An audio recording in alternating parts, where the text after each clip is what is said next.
ଆପଣ ଯଦି 24 ଘଣ୍ଟା ଭିତରେ ଆଳୁ ସେଠୁ ଛାଡ଼ୁନାହାନ୍ତି ତ ଶନି ମହାସେନାର ମୋର ଯେଉଁ ଭାଇଙ୍କ ସହିତ ମୁଁ ଯିବି ଲଢ଼େଇ କରିବି 4,50,00,000 ଲୋକଙ୍କ ପାଇଁ। ଆଜ୍ଞା ପରିଚୟ ମୁଁ ଆଉ ଦେବି ନାହିଁ। କାହିଁ ଦେବି ନାହିଁ କହିଲ? ପରିଚୟ ଦେଲେ କ'ଣ ଆଳୁ ମମତା ଦିଦି ଦେବ? ମମତା ଦିଦି କି ଏତିକି କହିବି, ଦିଦି ଡାକୁଛୁ, ଓଡ଼ିଶାରେ ଜଗା ହେଉଛି ଆମର ମାଲିକ। ମୋ ଭଉଣୀ ସସ୍ମିତା ସୁଭଦ୍ରା ଭଳିଆ ମୋତେ ଡାକିଲା, ମୁଁ ସୁଟିଂ ନ କରି ଖୋର୍ଦ୍ଧାରୁ ଦୌଡ଼ିକି ଆଇଲି। ମମତା ଦିଦି ଆପଣ ବ୍ୟକ୍ତିଗତ ଝମଲା ମୋଦି ସାଙ୍ଗରେ, ମନମୋହନ ମୋହନ ଭାଇ ସାଙ୍ଗରେ ହେଇପାରେ, ବିଜେପିର ହେଇପାରେ, କିନ୍ତୁ ଆପଣ ପେଟକୁ କେମିତି ମାରୁଛନ୍ତି? এই যে পেট এই আলু পাই আমার ছোট ছুয়াটিয়ে খাইপারু নাই।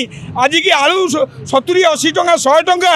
এবং মু গোটাই কথা কইবি মমতা দিদি, শনি মহাসেনার মুখ্য মু, একে লড়ে একে শহীদ হুয়ে।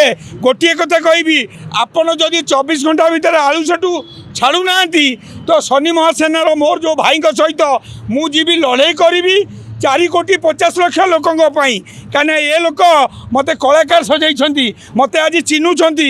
ମୁଁ ଗୋଟିଏ କଥା କହିବି, ଆପଣ ଏଇ ଆଳୁ ସମସ୍ୟା ଏମିତି କଲେ ଆମେ ଟୋଟାଲ ବାଡ଼ ପକାଇଦେବୁ। ଆପଣ ବେଙ୍ଗଲରେ ରୁହନ୍ତୁ, ଆମେ ଓଡ଼ିଶାରେ ରହୁଛୁ। ଆପଣ ବ୍ୟକ୍ତିଗତ ସ୍ୱାର୍ଥ ପାଇଁ ମୋଦିଜୀକି ବି କହୁଛି, ନବୀନଜୀକୁ ବି କହୁଛି, ତୁମର କ'ଣ କାଳୁଆପଣ ଆମେ 3 ଦିନରେ ଦେଖି ସାରିଲୁଣୁ। କୋଲ୍ଡ ଷ୍ଟୋର କେତେ କରିଛ?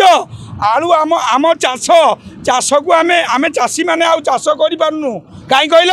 ତୁମେ କାଳିଆ ଯୋଜନା ଟଙ୍କା ଦେଲ, ଆମେ ଖାଇଦେଲୁ।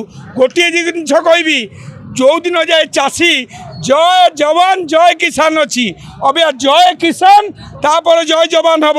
ଯବାନ ମାନେ ଜଗିଛନ୍ତି, ସୁରକ୍ଷିତ କରୁଛନ୍ତି ବର୍ଡର। କିନ୍ତୁ ଏଇ କିଷାନ ଭାଇମାନେ ଯେଉଁଦିନ ଯାଏ ତାଙ୍କୁ ସହଯୋଗ ନ କରିବେ, ଏମାନେ ମାଗଣା ଖାଇ ବଇଛନ୍ତି ଘରେ।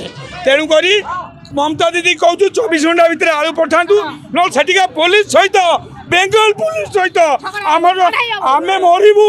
শনি মহাসেনা মুখ্য মু কৌছু ওড়িশা মিথুন, আমি মরিবু, কিন্তু আলু আনিকি আমার 4 কোটি লোক দেবু।